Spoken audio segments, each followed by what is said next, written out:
Selamat sore, Ibu atau Bapak sekalian. Saya Gunardi Kristiawan selaku mahasiswa Teknik Industri UPH Karawaci akan mempresentasikan mata kuliah Manajemen Pemasaran yang berjudul Consideration in Setting Price and Pricing Strategies. Dalam tabel ini ada namanya Customer Perception of Value, yang adalah persepsi atau pandangan dari pelanggan yang melihat suatu produk mengenai nilai-nilai yang terdapat dalam produk atau jasa tersebut. Nilai dari persepsi pelanggan tersebut akan mengajukan pada uang yang akan dikeluarkan untuk produk tersebut. Bisa dikatakan sebagai price ceiling atau batasan harga tertinggi yang ditetapkan. Yang kedua ada internal dan external consideration. Dalam menetapkan harga, perusahaan harus mempertimbangkan faktor internal dan eksternal, termasuk strategi dan harga pesaing, strategi dan pemasaran secara keseluruhan yang menetapkan suatu harga dan sifat pasar dan permintaan, yang berarti pasar dan permintaan apapun untuk produk yang akan dijual untuk mendapatkan value serta dengan harga yang tertinggi. Yang ketiga ada produk cost. Produk cost adalah harga suatu barang yang diberikan kepada suatu produk yang kita sebut biasanya modal atau harga terendah dari suatu barang.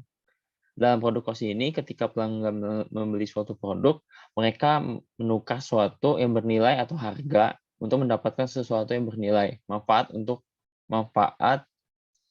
atau menggunakan produk tersebut. Sebagai contohnya, saya ambil dari perusahaan Shell, di mana Shell merupakan perusahaan yang bergerak di bidang minyak dan gas.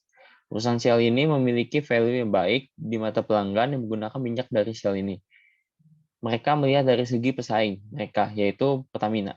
Walaupun harga Shell yang relatif lebih tinggi dibandingkan dengan Pertamina, akan tetapi value yang mereka miliki juga lebih tinggi.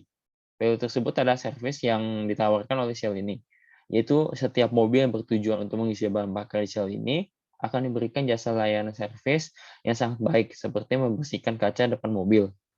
Itu merupakan salah satu servis yang terbaik dibandingkan dengan pesaing-pesaingnya. Faktor-faktor tersebutlah yang akan menentukan harga yang sesuai dengan value yang dimiliki.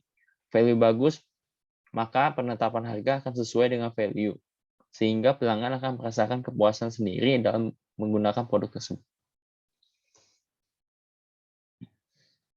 Kemudian sekarang saya akan membahas tentang New Product Pricing Strategies. New Product Pricing Strategies itu dibagi menjadi dua. Yang pertama ada Market Skimming Pricing, yang merupakan menetapkan harga yang tinggi untuk produk baru untuk mendapatkan pendapatan maksimum dari segmen pasar yang bersedia membayar harga tinggi.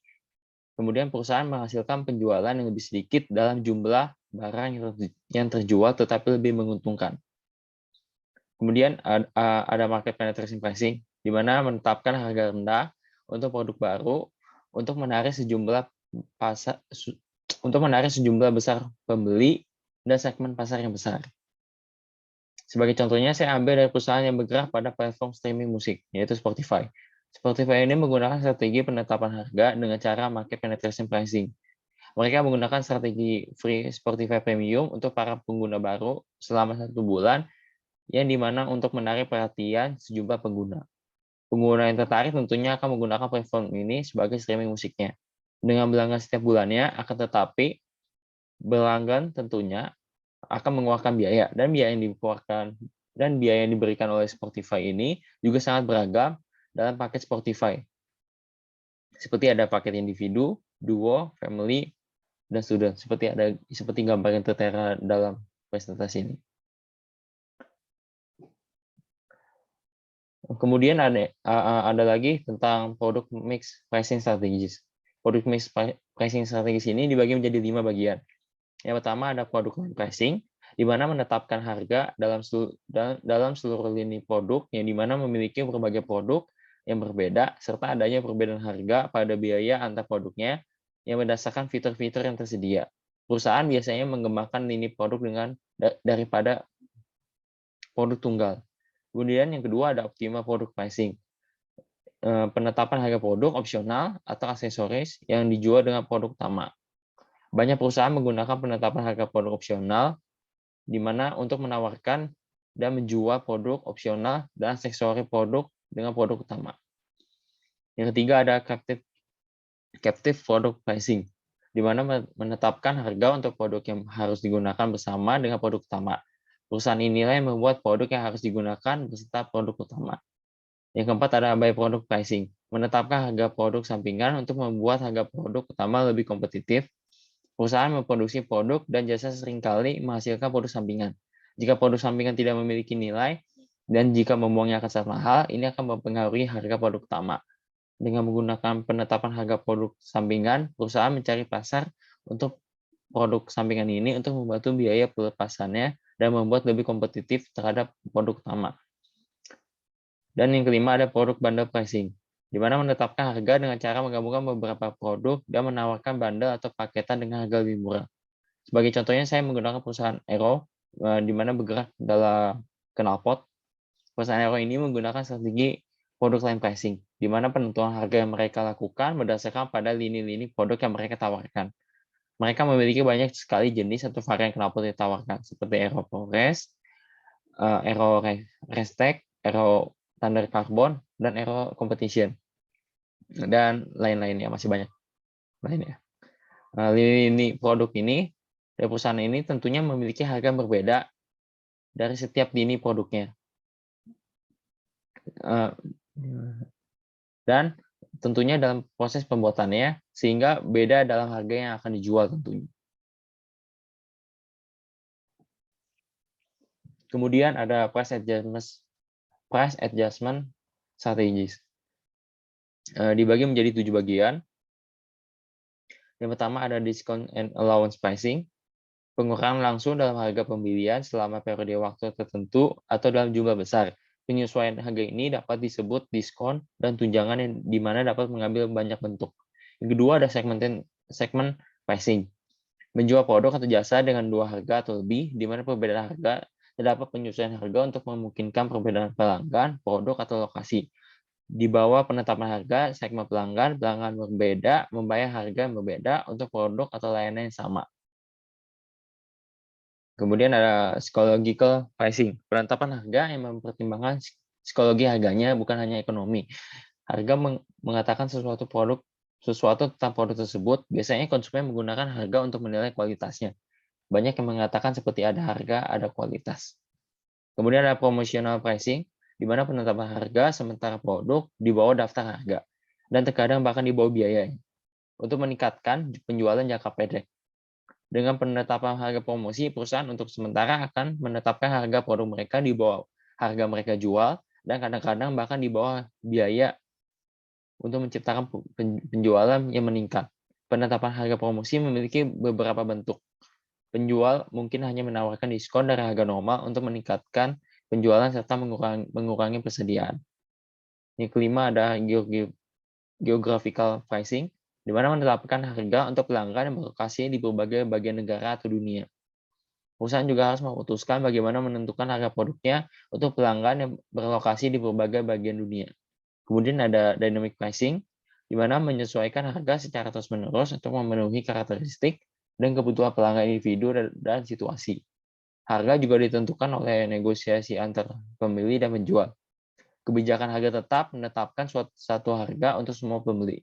Dan terakhir ada international pricing, perusahaan yang memasarkan produknya secara internasional harus memutuskan harga yang akan dikenakan di berbagai negara tempat mereka beroperasi dan menyesuaikan harga untuk pasar internasional. Untuk contohnya, saya ambil dari perusahaan yang bernama Uniqlo. Uniqlo sudah tidak asing lagi didengar. Uniqlo ini tentunya menjual outfit seperti baju, celana, sweater, jaket, flanel kemeja, dan masih banyak lainnya.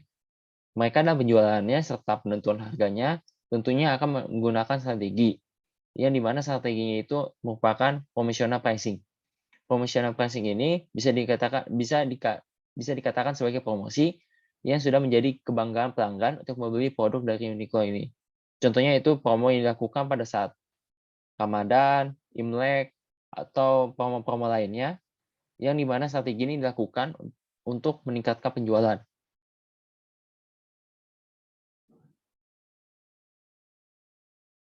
Kemudian ada price changes. Price changes ini atau perubahan harga dalam beberapa kasus, maka perusahaan mungkin harus merasa perlu untuk memulai pemotongan harga atau kenaikan harga. Dalam kedua kasus itu, harus mengantisipasi kemungkinan reaksi pembeli dan pesaing. Beberapa situasi dapat menyebabkan perusahaan mempertimbangkan untuk memotong harganya. Salah satu keadaan tersebut adalah kelebihan kapasitas.